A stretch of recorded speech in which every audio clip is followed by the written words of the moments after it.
10,000 ಸರ್ಕಾರಿ ಶಾಲೆಗಳಲ್ಲಿ LKG, UKG ಆರಂಭವಾಗುವ ಸಾಧ್ಯತೆ ಇದೆ. ಸರ್ಕಾರಿ ಶಾಲೆಗಳಲ್ಲಿ ದಾಖಲಾತಿ ಪ್ರಮಾಣ ಹೆಚ್ಚಿಸಲು ಪೂರ್ವ ಪ್ರಾಥಮಿಕ ತರಗತಿಗಳ ಮೂಲಕ ಮರುಜೀವ ನೀಡಲು ಸರ್ಕಾರ ಕ್ರಮ ಕೈಗೊಂಡಿದೆ. ನಕಲಿ ಯೋಜನೆಯನ್ನ ಸರ್ಕಾರ ಕೈಬಿಡಲು ತೀರ್ಮಾನಿಸಿದ್ದು, ಎಲ್ಕೆಜಿ, ಯುಕೆಜಿ ತರಗತಿಗಳನ್ನು ದೇಶಾದ್ಯಂತ ವಿಸ್ತರಿಸಬೇಕೆಂಬ ಬೇಡಿಕೆ ಇದೆ.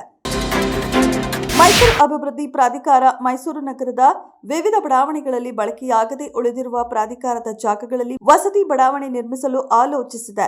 ಈಗಾಗಲೇ ಪ್ರಾಧಿಕಾರದ ವ್ಯಾಪ್ತಿಯಲ್ಲಿದ್ದ ಸುಮಾರು 700 ಬಡಾವಣೆಗಳನ್ನು ಆಯಾಯ ಸ್ಥಳೀಯ ಸಂಸ್ಥೆಗಳಿಗೆ ಹಸ್ತಾಂತರಿಸಲಾಗಿದೆ. ಬೆಂಗಳೂರು ಸೇರಿದಂತೆ ರಾಜ್ಯದ ಹಲವೆಡೆ ಕೆಲ ದಿನಗಳಿಂದ ಒಣ ಹವೆಯ ವಾತಾವರಣವಿದೆ. ಕರಾವಳಿ ಮತ್ತು ಉತ್ತರ ಒಳನಾಡಿನಲ್ಲಿ ಒಣ ಹವೆ ಇಂದು ಮುಂದುವರಿಯಲಿದ್ದು, ದಕ್ಷಿಣ ಒಳನಾಡಿನಲ್ಲಿಯೂ ಶುಷ್ಕ ವಾತಾವರಣ ಇರಲಿದೆ ಎಂದು ಹವಾಮಾನ ಇಲಾಖೆ ತಿಳಿಸಿದೆ.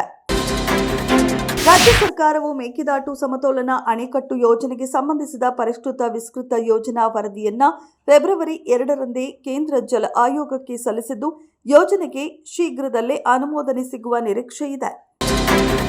ಆರ್ಎಸ್ಎಸ್ ಅನ್ನ ನೋಂದಣಿ ಮಾಡಿಸುವ ಅವಶ್ಯಕತೆ ಇಲ್ಲ ಎಂದು ಮೋಹನ್ ಭಾಗವತ್ ಹೇಳಿದ್ದಾರೆ. ಆದರೆ ಇವತ್ತಲ್ಲ ನಾಳೆ ನೋಂದಣಿ ಆಗಲೇಬೇಕು, ನಾನೇ ಮಾಡಿಸ್ತೀನಿ ಎಂದು ಮಾಹಿತಿ ತಂತ್ರಜ್ಞಾನ ಸಚಿವ ಪ್ರಿಯಾಂಕ್ ಖರ್ಗೆ ಹೇಳಿದರು.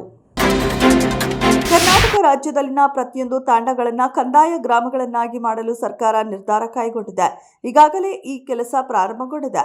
16 ವರ್ಷಗಳಿಂದ ವಾಸವಿರುವವರಿಗೆ ಹಕ್ಕುಪತ್ರವನ್ನ ಕೂಡ ವಿತರಿಸಲಾಗುತ್ತಿದೆ ಎಂದು ಕನ್ನಡ ಮತ್ತು ಸಂಸ್ಕೃತಿ ಹಾಗೂ ಹಿಂದುಳಿದ ವರ್ಗಗಳ ಕಲ್ಯಾಣ ಇಲಾಖೆ ಸಚಿವ ಶಿವರಾಜ್ ಎಸ್ ತಂಗಡಗಿ ತಿಳಿಸಿದರು. ಕೋಲಾರ ಜಿಲ್ಲೆಯ ವೇಮಗಲ್ನಲ್ಲಿ ಟಾಟಾ ಏರ್ಬಸ್ ಲಘು ಹೆಲಿಕಾಪ್ಟರ್ ಅಂತಿಮ ಜೋಡಣೆ ಘಟಕವನ್ನು ಪ್ರಧಾನಿ ನರೇಂದ್ರ ಮೋದಿ ಮತ್ತು ಫ್ರಾನ್ಸ್ ಅಧ್ಯಕ್ಷ ಇಮ್ಯಾನ್ಯುಯಲ್ ಮ್ಯಾಕ್ರಾನ್ ಅವರು ಮಂಗಳವಾರ ವರ್ಚುವಲ್ ಮೂಲಕ ಉದ್ಘಾಟಿಸಲಿದ್ದಾರೆ. ಅಮೆರಿಕವು ಇರಾನ್ ಮೇಲಿನ ಆರ್ಥಿಕ ಒತ್ತಡವನ್ನು ವಿಶೇಷವಾಗಿ ಚೀನಾಕ್ಕೆ ಇರಾನ್ನ ತೈಲ ರಫ್ತನ್ನು ಗುರಿಯಾಗಿಸಿಕೊಂಡು ತೀವ್ರಗೊಳಿಸಬೇಕು ಎಂದು ಅಮೆರಿಕ ಅಧ್ಯಕ್ಷ ಡೊನಾಲ್ಡ್ ಟ್ರಂಪ್ ಮತ್ತು ಇಸ್ರೇಲ್ ಪ್ರಧಾನಿ ಬೆಂಜಮಿನ್ ನೆತನ್ಯಾಹು ಒಪ್ಪಿಕೊಂಡಿದ್ದಾರೆ. ಇಶಾನ್ ಕಿಶನ್ ಅವರ ಅಬ್ಬರ ಬ್ಯಾಟಿಂಗ್ ಹಾಗೂ ಸ್ಪಿನ್ನರ್ಗಳ ಮಾರಕ ಬೌಲಿಂಗ್ ದಾಳಿಯಿಂದ ಟ್ರಿಕ್ಕಿ ಪಿಚ್ನಲ್ಲೂ ಪಾಕಿಸ್ತಾನವನ್ನು ಸೋಲಿಸುವ ಮೂಲಕ ಭಾರತ ದೇಶದ ಜನತೆಗೆ ಮಹಾಶಿವರಾತ್ರಿಯ ಗಿಫ್ಟ್ ನೀಡಿದ್ದು, ದೇಶಾದ್ಯಂತ ಕ್ರಿಕೆಟ್ ಅಭಿಮಾನಿಗಳ ಸಂಭ್ರಮ ಮುಗಿಲು ಮುಟ್ಟಿದೆ. ಪ್ರತಿದಿನವನ್ನ ಸಂಭ್ರಮಿಸೋ ವ್ಯಕ್ತಿಗೆ ಜನ್ಮದಿನದ ಶುಭಾಶಯಗಳು ಎಂದು ವಿಜಯಲಕ್ಷ್ಮಿ ಇನ್ಸ್ಟಾಗ್ರಾಂನಲ್ಲಿ ಬರೆದುಕೊಂಡಿದ್ದಾರೆ. ದರ್ಶನ್, ವಿನೀಶ್ ಹಾಗೂ ವಿಜಯಲಕ್ಷ್ಮಿ ಅವರು ಕೇಕ್ ಎದುರು ನಿಂತಿದ್ದಾರೆ. ಈ ಪೋಸ್ಟ್ ಗಮನ ಸೆಳೆದಿದೆ. ದರ್ಶನ್ ಅವರಿಗೆ ಆನೆ ಅಂದ್ರೆ ಇಷ್ಟ, ಹೀಗಾಗಿ ಕೇಕ್ನಲ್ಲಿ ಆನೆಯನ್ನ ಇಡಲಾಗಿದೆ. ದರ್ಶನ್ ಪತ್ನಿ ವಿಜಯಲಕ್ಷ್ಮಿ ಅವರು ಪ್ರೀತಿಯಿಂದ ಪತಿಗೆ ವಿಶ್ ಮಾಡಿದ್ದಾರೆ.